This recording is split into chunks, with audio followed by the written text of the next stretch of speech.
Good afternoon. माझं नाव doctor Sanjay सुतार. या particular व्हिडिओमध्ये आपण AutoCAD सॉफ्टवेअरमध्ये ड्रॉइंग्स, टू डायमेन्शनल स्केच कसे ड्रॉ करतो हे मेनली बघणार आहे. हां, मी AutoCAD सॉफ्टवेअर ओपन करायला सिंपली काय केलं, कीबोर्डवरती विंडोचं बटन प्रेस करून AutoCAD टाईप केलं. त्याच्यानंतर एंटर बटन प्रेस केलं. डिपेंड ऑन तुमचा लॅपटॉप काय कॉन्फिगरेशन आहे किंवा तुमचं डेस्कटॉपचं काय कॉन्फिगरेशन आहे, किती जीबी रॅम आहे, हां, त्याच्यावरती हे सॉफ्टवेअर ओपन व्हायला वेळ घेईल. माझ्या पर्टिक्युलर सिस्टीम 18 जीबी रॅम आहे, त्यामुळे हे थोडंसं पटकन ओपन होतं. नॉट नेसेसरी तुमच्या केसमध्ये तर तसं होईल, थोडा वेळ घेईल मे बी. म्हणून पेशन्स ठेवा. आता हे सॉफ्टवेअर समोर इंटरफेस तुम्हाला दिसतोय. इथं इंटरफेसमध्ये मेनली तुम्हाला काय काय दिसतं बघा. होम, इन्सर्ट, थोडा वेळ घेईल ते. पूर्णपणे सुरू व्हायला थोडा वेळ घेईल. पेशन्स ठेवा. इथं तुम्हाला पर्टिक्युलर नाव लिहिलेलं दिसलं, एस सुतार, तर ते सॉफ्टवेअर सुरू आहे, ऍक्टिव्ह आहे असा त्याचा अर्थ होतो. अजूनही इथल्या ज्या कमांड आहेत ना, ते अजून ऍक्टिव्ह दिसत नाही आहेत. त्यामुळे ते ऍक्टिव्ह यायला पाहिजेत, तरच ते पुढे मी करू शकतो. ओके. आता मी स्टार्ट ड्रॉइंग वरती क्लिक केलं. स्टार्ट ड्रॉइंग वरती क्लिक केल्यानंतर बघा, इथं मला जो दिसतो टूलबार, त्याला आपण ड्रॉ टूलबार म्हणतो. त्याच्यानंतर इथं जो आहे त्याला मॉडिफाय टूलबार म्हणतो. त्याच्यानंतर इथं पुढं जो आहे त्याला अॅनोटेशन म्हणतो. सो मेनली ड्रॉ टूलबारचा काय उपयोग असतो? ड्रॉ टूलबारमध्ये लाईन आहे, पॉलीलाईन आहे, सर्कल आहे, आर्क आहे. हा, तुम्हाला एखाद्या कमांड बद्दल माहिती नसेल तर सिंपली त्या कमांड वरती या. थोडा कर्सर स्थिर ठेवा, 1-2-3 सेकंद. कर्सर स्थिर ठेवल्यानंतर तर कमांड वरती येऊन तुम्ही कर्सर थोडा थोडा स्थिर ठेवला, तर स्थिर ठेवल्यानंतर कुठल्याही कमांड वरती या, थोडा कर्सर स्थिर ठेवा. स्थिर ठेवल्यानंतर ती कमांड का आहे, त्याचा अर्थ का आहे, ते तिथं ऑटोमॅटिक डिस्प्ले होईल. ते तुम्हाला वाचावं लागेल. मी आता बघा पॉलीलाईन कमांड वरती आलो आणि पॉलीलाईन कमांड वरती येऊन मी कर्सर स्थिर ठेवलाय. तर तिथं ती कमांड का आहे, आणि त्याचा काय अर्थ आहे, हे तिथं जे लिहिलेलं आहे डिस्क्रिप्शन ते वाचा, त्याचा अर्थ समजून घ्या. ठीक आहे. सो प्रत्येक कमांडच्या बाबतीत तुम्ही तसं करू शकता. मी सर्कल वरती आलो, तर बघा स्थिर ठेवलं, तर नेमका सर्कल काय असतो, तर प्रत्येक गोष्टीचा अर्थ तुम्हाला इथून कळू शकतो. मेनली या ड्रॉ टूलबारचा उपयोग आपण चित्र काढण्यासाठी करतो. टू डायमेन्शनल स्केच जे काढायचं आहे त्याच्यासाठी करतो. आणि मॉडिफाय टूलबारचा कमांड हा आपण जे चित्र काढलेलं आहे त्याच्यामध्ये जर मॉडिफिकेशन करायचं आहे, काहीतरी बदल मला जर करायचा असेल, तर ह्या मॉडिफायचा आपण उपयोग करतो. त्याच्यानंतर अॅनोटेशनचा उपयोग आपण मध्ये काय करण्यासाठी, चित्राला डायमेन्शन देण्यासाठी किंवा चित्राला मला जर नाव द्यायचं असेल, तर याचा आपण उपयोग करतो. फक्त हे असंच सांगण्यापेक्षा मध्ये मी एखादं चित्र इथं आहे आपल्याकडं, ते चित्र मी ओपन करतो. हे चित्र आहे समजा, हे चित्र मला मध्ये आता AutoCAD सॉफ्टवेअरमध्ये ड्रॉ करायचं आहे. तर ते काय करावं लागेल, कसं काढावं लागेल, ठीक आहे, कुठल्या कुठल्या कमांडचा आपल्याला उपयोग करायला लागेल ते आपण बघूया. तर मेनली मेनली ड्रॉ टूलबारचा उपयोग करून मी हे हे जे चित्र आहे ते ड्रॉ करणार आहे. हा?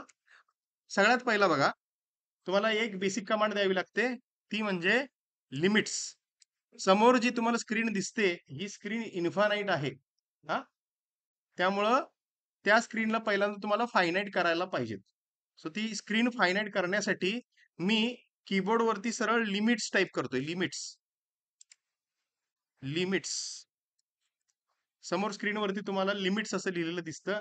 ते दिसल्यानंतर मी एंटर केलं. ठीक आहे. आता एंटर केल्यानंतर तिथं जे डिस्प्ले होतं ते वाचा. ते विचारतं specify lower left corner. Specify lower left corner.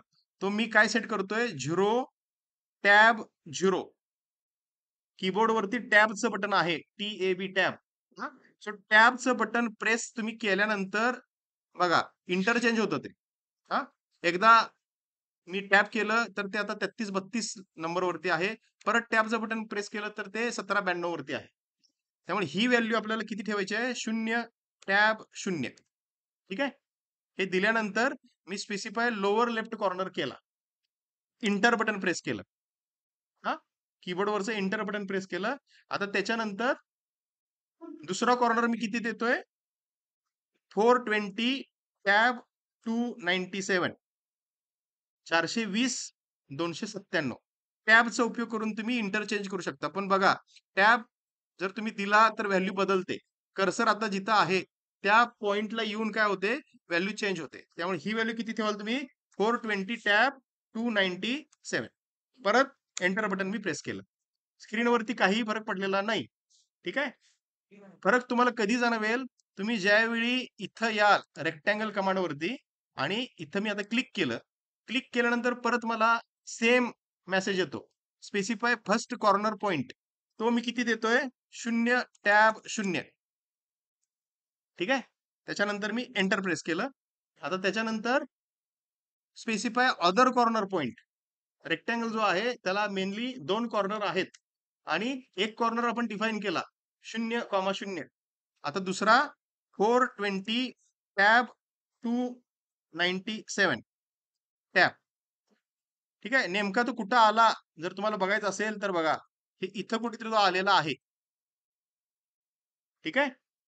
Dimension बघा, 420 डायमेन्शन कुठला आहे? लेंथचं डायमेन्शन आहे आणि 297 हे हाईटचं डायमेन्शन आहे. हा, मेनली ही एक साईज आहे. A1 size, A2 size, A3 size, A4 size अशा साईज असतात. त्यातली ही 420 बाय 297 ही A3 साईज आहे. त्या सायझेस काय असतात हे मी तुम्हाला लेक्चरच्या वेळी डिस्कस करतो. पण आत्ताच्या घडीला लक्षात ठेवा, ज्यावेळी तुम्ही सॉफ्टवेअरवरती ड्रॉइंग ड्रॉ कराल, त्यावेळी A3 साईजचा यूज कराल आणि A3 साईजची डायमेन्शन ही 420 बाय 297 इतकी आहेत. टॅबचा उपयोग करून तुम्ही काय करू शकता? इथं इंटरचेंज होऊ शकता. हा, बघा लोकेशन चेंज होतंय तिथं. सो 420 बाय 297 दिल्यानंतर मी आता एंटर केलं. परत कीबोर्डवरती एंटर केलं. अजून पण तुम्हाला स्क्रीनवरती अतिशय छोटा रेक्टँगल दिसतो. तो रेक्टँगल जर झूम करायचा असेल तुम्हाला, तर स्क्रीनवरती या आणि माऊसचा जो रोलर आहे, त्या रोलरवरती 2दा प्रेस करा. हा, माऊसच्या जो रोलर असतो, त्या रोलरवरती स्क्रोलरवरती 2दा प्रेस करा. 2दा प्रेस केल्यानंतर बघा ऑटोमॅटिक तो जो बघा मी परत एकदा झूम आउट करतो, झूम इन करतो आणि आता परत इथं येतो आणि डबल क्लिक केलं. डबल क्लिक केल्यानंतर बरोबर तो रेक्टँगल काय होतो? स्क्रीनला फिट होतो.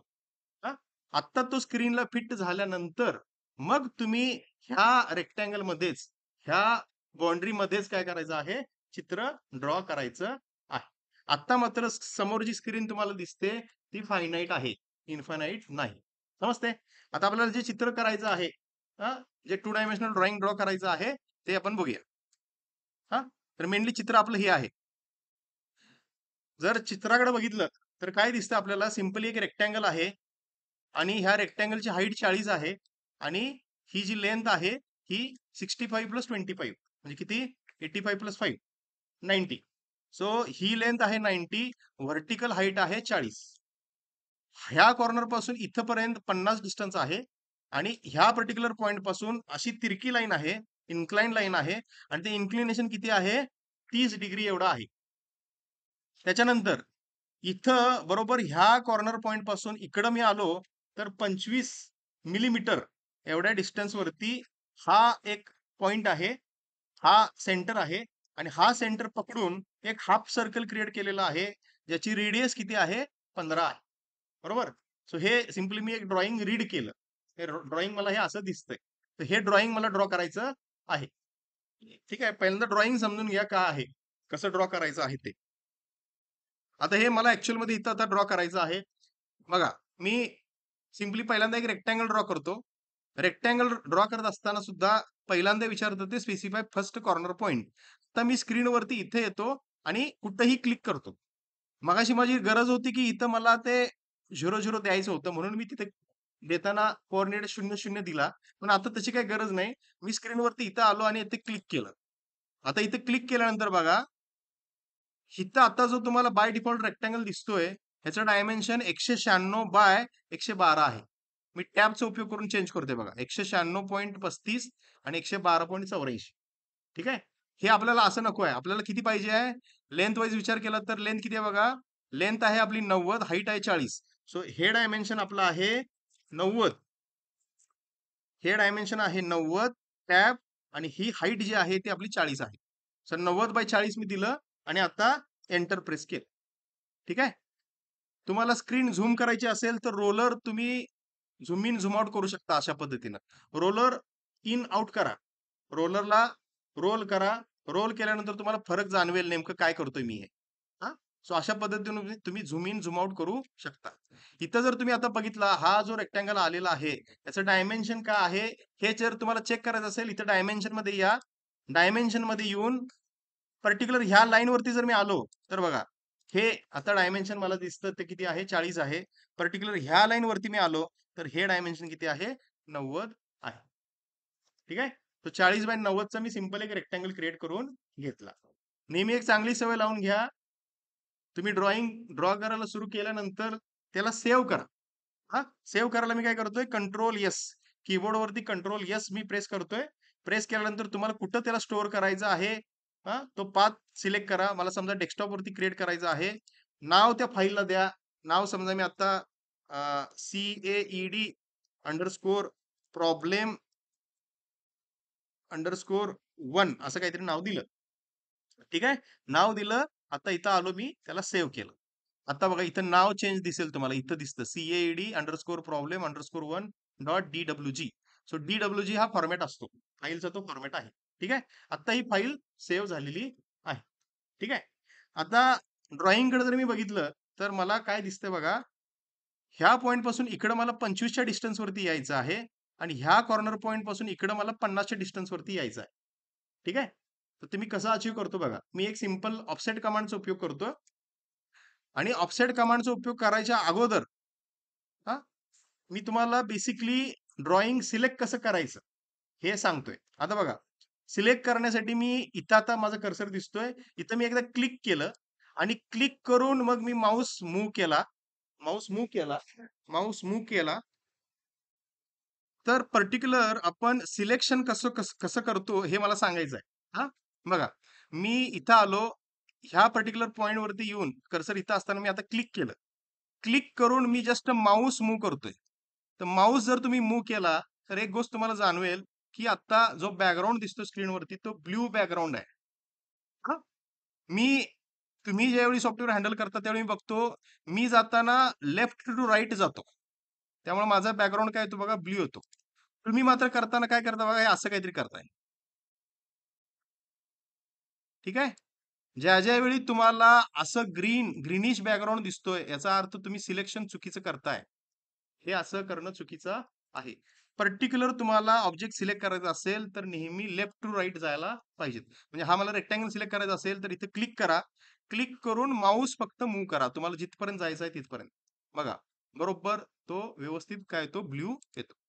असं तुम्ही सिलेक्शन करायला पाहिजे. हां, हे समजून घ्या. ब्लू बॅकग्राऊंड आणि ग्रीन बॅकग्राऊंड याच्यात फरक आहे. ग्रीन बॅकग्राऊंड हे चुकीच्या पद्धतीने आपण काहीतरी करतोय याचं इंडिकेशन आहे.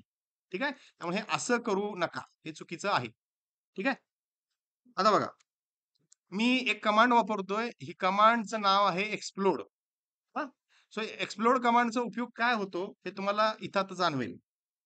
मी बघा आत्ताच्या घडीला जर मी फक्त इथं आलो आणि क्लिक केलं, तर तो अख्खाच्या अख्खा रेक्टेंगल सिलेक्ट होतोय. ठीक आहे. पूर्ण रेक्टेंगल तिथं बघा तो ब्लू झाला. हां.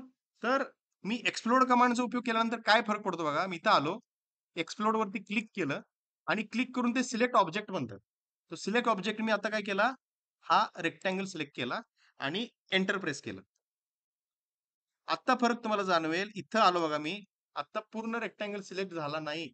फक्त मी जिथं क्लिक केलं, तेवढाच पार्ट, तेवढाच सेगमेंट, तेवढीच लाईन सिलेक्ट झाली. हां. आता मी इथं आलो, इथं क्लिक केलं, तेवढीच लाईन सिलेक्ट झाली. इथं आलो, इथं क्लिक केलं, तेवढीच लाईन सिलेक्ट झाली. इथं आलो, इथं क्लिक केलं, तेवढीच लाईन सिलेक्ट झाली. समजतंय? तो एक्सप्लोड कमांडचा उपयोग तुम्ही बेसिकली ऑब्जेक्टचे तुकडे करायला, हां, त्याचे पार्ट्स तुम्हाला करायचे असतील, सेगमेंट्स क्रिएट करायचे असतील, तर त्याच्यासाठी करतो. ठीक आहे. तर मी इथं येऊन एक्सप्लोड कमांड जी आहे बघा, इथं कर्सर स्थिर ठेवा. दिसेल तुम्हाला एक्सप्लोड EXPLODE. हां. सो एक्सप्लोड कमांडचा उपयोग करून हे मी केलं. आता पुढे नेक्स्ट. बघा मी काय करतोय, मी मेनली एक्सप्लोड कमांड आणि इथं आहे ऑफसेट कमांड त्याचा उपयोग करतोय. एक्सप्लोड आणि ऑफसेट. हां. मला आता ह्या लाईन पासून 25 मिलीमीटर डिस्टन्स वरती मला अजून एक अशी व्हर्टिकल लाईन पाहिजे. ठीक आहे. सो ती व्हर्टिकल लाईन कशी क्रिएट करतो बघा. ऑफसेट कमांड वरती आलो.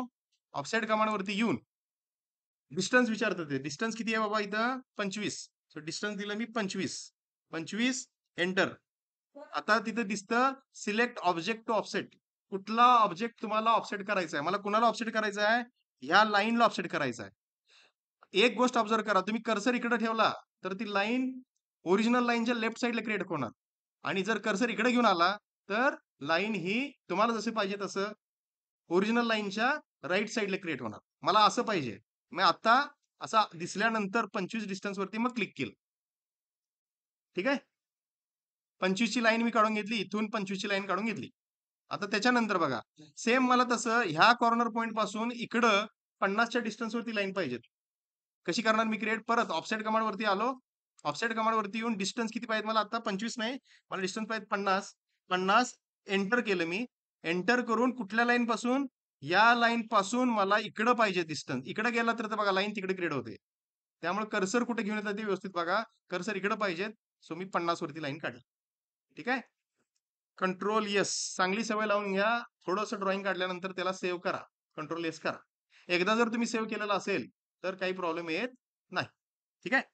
आता त्याच्यानंतर बघा, काढून घेतलेल्या लाईन बरोबर आहेत का नाही हे चेक करायचं असेल तर डायमेन्शन मध्ये या. हा पर्टिक्युलर पॉइंट टू हा पर्टिक्युलर पॉइंट डिस्टन्स आपलं 25 होतं आणि हा पर्टिक्युलर पॉइंट हे डिस्टन्स किती होतं? 50 होतं. Control yes. सो 50 आणि 25 मी दोन्ही ड्रॉ करून घेतलेले आहेत. त्याच्यानंतर इथं जर बघितला तर हा सेंटर पकडून असा एक सर्कल आहे, ज्या सर्कलची रेडियस किती आहे? 15 एवढी आहे. सेंटर पॉइंट हा आहे. सेंटर पॉइंट हा असेल तर मी सर्कल कमांड मध्ये आलो. सेंटर आणि रेडियस व्यवस्थित बघा. सेंटर रेडियस वेगळं, सेंटर डायमीटर वेगळं. मी सेंटर रेडियस मध्ये आलो. क्लिक केलं. क्लिक करून specify centre point for circle असं दिसतं तिथं खालती. हा, तर सेंटर कुठला आहे? हा सेंटर आहे. क्लिक केलं. त्याच्यानंतर ते रेडियसची व्हॅल्यू विचारते, मॅग्निट्यूड विचारते. मॅग्निट्यूड किती आहे? 15 आहे. मॅग्निट्यूड 15, 15. त्याच्यानंतर एंटर. Control yes. डायमेन्शन घेऊन घ्या. इथे या बरोबर त्या सर्कल वरती आला की डायमेन्शन बघा किती दिसतं? 30 दिसतं. 30 का दिसतं? तो डायमीटर झाला 15 गुणिले 2, 30 डायमीटर झाला. ठीक आहे. Control yes. आता पुढं ही लाईन मला तिरकी जी आहे ती ड्रॉ करायची आहे. ही तिरकी लाईन 30 डिग्री इन्क्लिनेशनची ड्रॉ करायची आहे. ती कुठल्या पॉईंट मधून करायची आहे? ह्या पॉईंट मधून करायची आहे. तर ह्या पॉईंट मधून ड्रॉ करण्यासाठी मी काय करतो बघा, लाईन कमांड मध्ये आलो. लाईन कमांड मध्ये येऊन हा पर्टिक्युलर पॉइंट आणि ह्या अशी लाईन मला काहीतरी ड्रॉ करायची आहे. हा, आता त्या लाईन साठी बघा तुम्हाला 2 इनपुट दिसतात. मी आता टॅबचा उपयोग करतोय परत. टॅबचा उपयोग केला तर 29 डिग्री वरती आता चेंज दिसतोय. परत टॅब दाबलं तर 68.022 वरती दिसतं. टॅबचा उपयोग करा आणि तुम्ही इंटरचेंज होऊ शकता. जागा बदलू शकता. मला हा अँगल किती पाहिजे? 30 डिग्री पाहिजे. मी इथं आलो आणि 30 टाइप केलं आणि ती लाईन मी पर्पजफुली जो रेक्टँगल ड्रॉ केलेला आहे, त्या रेक्टँगलच्या पुढे घेतलेली आहे. पर्पजफुली मी ती पुढे काढलेली आहे. 30 डिग्री मी दिलं आणि एंटर केलं. ठीक आहे. कमांड अजून ऍक्टिव्ह आहे.